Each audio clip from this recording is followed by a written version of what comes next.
স্পষ্ট ভাষায় বলতে চাই, মাননীয় প্রধানমন্ত্রীকে বলবো, বিভ্রান্তি সৃষ্টি করে ঘোলা পানিতে মাছ শিকার করবার শেখ হাসিনার রাজনীতি করবেন না।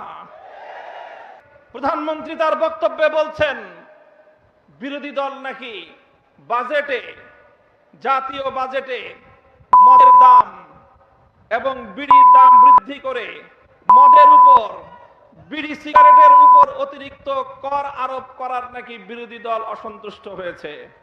নাউজুবিল্লাহ। আমরা পরিষ্কার ভাষায় বলি, প্রধানমন্ত্রী আপনার মুখে এই ধরনের পাতলামি মোনাকা মার্কা বক্তব্য মানায় না।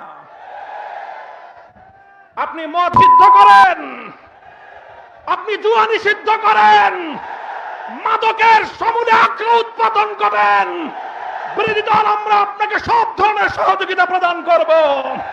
বিভ্রান্তি সৃষ্টি করবার চেষ্টা করবেন, রাজপথে আমরা মোকাবেলা করব। আপনি এভাবে একের পর এক বিভ্রান্তি তৈরি করছেন। আপনি বলছেন জুলাই সনদ অক্ষরে অক্ষরে বাস্তবায়ন করবেন। আপনি জুলাই সনদকে বাস্তবায়ন করবেন না, আপনারা আপনাদের নোট অফ ডিসেন্ট বাস্তবায়নের মাধ্যমে একদলীয় বাকশালী শাসন কায়েম করবার চেষ্টা করেন। আমাদের পরিষ্কার বক্তব্য, গণভোটের মাধ্যমে বাংলাদেশের 70% মানুষ যে ম্যান্ডেট প্রদান করেছে, সংবিধান সংস্কারের মাধ্যমে সংবিধান সংস্কার পরিষদ গঠন করে সেটাই বাস্তবায়ন করার জন্য যা করতে হয় বিরোধী দল আন্দোলনের মাধ্যমে আদায় করে ছাড়বে ইনশাআল্লাহ। আজ বাংলাদেশের দুর্বল পররাষ্ট্রনীতির কারণে আবার সেই স্বাধীনতার সূর্য বাংলার আকাশ থেকে অস্তমিত যাওয়ার উপক্রম হয়েছে। সীমান্ত বন্ধ হচ্ছে, আর আমাদের শিলংয়ের মন্ত্রী সাহেব তিনি শিলংয়ে আমাদের সীমান্ত হত্যাকাণ্ডকে ঘুরিয়ে পেঁচিয়ে বৈধতা দেওয়ার অপচেষ্টা চালাচ্ছেন। তিনি বলছেন যে অবৈধভাবে সীমান্ত পাড়ি দেওয়ার সময় হত্যা করলে সেটা নাকি সীমান্ত নয়। আমরা জনাব সালাউদ্দিন সাহেব স্বরাষ্ট্রমন্ত্রীর বক্তব্যকে ঘৃণা ভরে প্রত্যাখ্যান করি। আমরা আমাদের সীমান্তে নিরাপত্তা প্রতিষ্ঠা দেখতে চাই। বিজেপি বাহিনীকে বলবো, বাংলার মানুষ তোমাদের সাথে আছে, বীর বিক্রমে আমার বাংলার প্রতি ইঞ্চি মাটির স্বাধীনতাকে তোমরা রক্ষা করবে। আমি আজ স্মরণ করছি চট্টগ্রামের এই মাটিতে দাঁড়িয়ে সেই সময়ের কথা।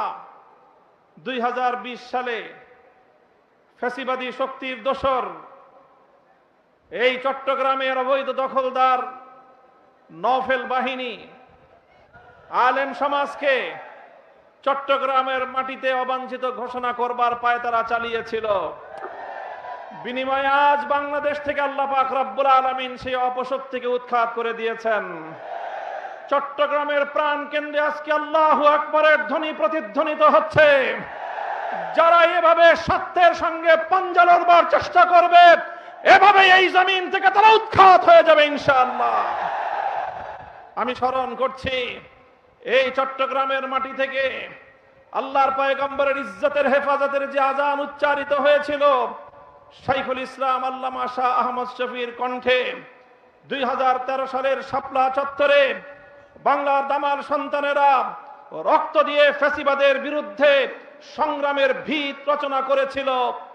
সেই শাপলা চত্বরের বীর শহীদানদের কেন্দ্রভূমি হাটহাজারী এবং এই উম্মতের আলেম সমাজের অন্যতম প্রাণ কেন্দ্র চট্টগ্রামবাসীকে আমি আন্তরিক অভিনন্দন জানাই।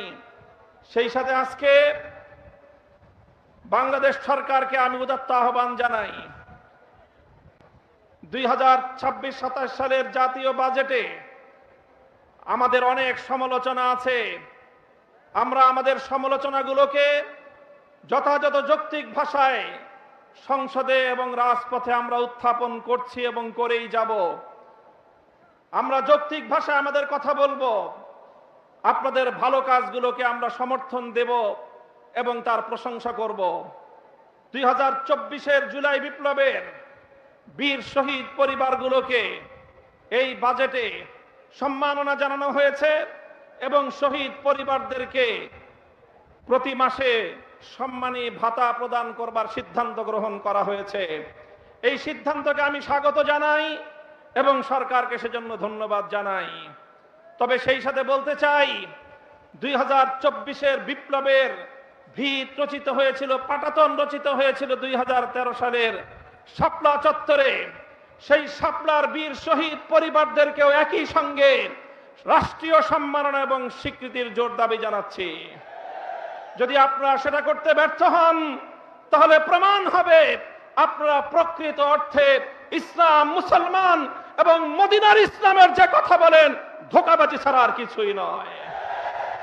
স্পষ্ট ভাষায় বলতে চাই, মাননীয় প্রধানমন্ত্রীকে বলবো, আপনাকে ব্যক্তিকেও সম্মান জানাই, আর বিশেষ করে শহীদ প্রেসিডেন্ট জিয়াউর রহমান, বেগম খালেদা জিয়ার সন্তান হিসেবে আপনার প্রতি আমাদের বিশেষ সম্মান রয়েছে। আমরা সবিনয় অনুরোধ করব, বিভ্রান্তি সৃষ্টি করে ঘোলা পানিতে মাছ শিকার করবার শেখ হাসিনার রাজনীতি করবেন না। আপনি সুস্পষ্ট বিভ্রান্তি সৃষ্টি করছেন। আজকে আসার পথে শুনলাম কক্সবাজারে প্রধানমন্ত্রী তার বক্তব্যে বলছেন বিরোধী দল নাকি বাজেটে, জাতীয় বাজেটে দাম এবং বিড়ির দাম বৃদ্ধি করে মদের উপর, বিড়ি সিগারেটের উপর অতিরিক্ত কর আরোপ করার নাকি বিরোধী দল অসন্তুষ্ট হয়েছে। নাউজুবিল্লাহ। আমরা পরিষ্কার ভাষায় বলি, প্রধানমন্ত্রী, আপনার মুখে এই ধরনের পাতলামি মোনাকা মার্কা বক্তব্য মানায় না। আপনি মতি সিদ্ধ করেন, আপনি জুয়া সিদ্ধ করেন, মাদকের সমূলে আক্রমণ উৎপাদন করেন। বিরোধী দল আমরা আপনাকে সব ধরনের সহযোগিতা প্রদান করব। বিভ্রান্তি সৃষ্টি করবার চেষ্টা করবেন, রাজপথে আমরা মোকাবেলা করব। আপনি এভাবে একের পর এক বিভ্রান্তি তৈরি করছেন। আপনি বলছেন জুলাই সনদ অক্ষরে অক্ষরে বাস্তবায়ন করবেন। আপনি জুলাই সনদকে বাস্তবায়ন করবেন না। আপনারা আপনাদের নোট অফ ডিসেন্ট বাস্তবায়নের মাধ্যমে একদলীয় বাকশালী শাসন কায়েম করবার চেষ্টা করেন।